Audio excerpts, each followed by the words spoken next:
Našou armádou zmieta nový škandál. Omylom totiž zaviedla novú bojovú zbraň. Indiánsky Tomahawk namiesto amerických stíhačiek Tomahawk.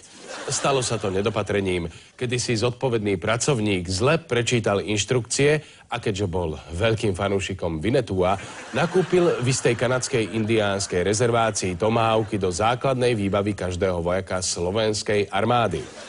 Bližšie už o tom Luisa Mlsná. Luisa, máš slovo. Je tam. Pán minister, a koľko vlastne stáli tie Tomahawky pre slovenskú armádu? Zhruba okolo 19 miliónov korún. A čo s tým mienite robiť? Túto čiastku ja budem teraz samozrejme sa snažiť dostať naspäť do štátneho rozpočtu. A ako, prosím vás, predáte tie Tomahawky naspäť Indiánom? Alebo sa ich budete snažiť predávať ako suveníry zo slovenského vidieka? A zase sa ako obyčajne nikomu za to nič nestane? Pracovník, ktorý bol za toto zodpovedný, bolo s ním konané disciplinárne konanie a komisia, ktorá toto viedla, pristúpila k najvyššej možnej sankcii, a to je, že bol prepustený z ozbrojených síl Slovenskej republiky.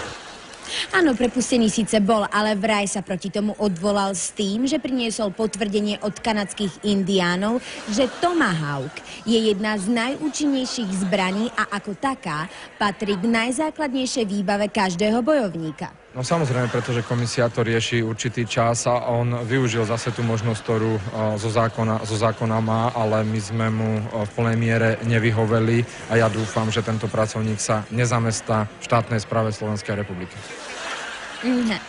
A keď presvedčí odbornú verejnosť, na budúce si naša armáda kúpi mačety? V každom prípade došlo k takejto chybe a ja chcem, aby sa táto chyba napravila. A za tú chybu je zodpovedný tento pracovník. Tak to ma teší, že je zodpovedný. Ďakujem za rozhovor. Hawk.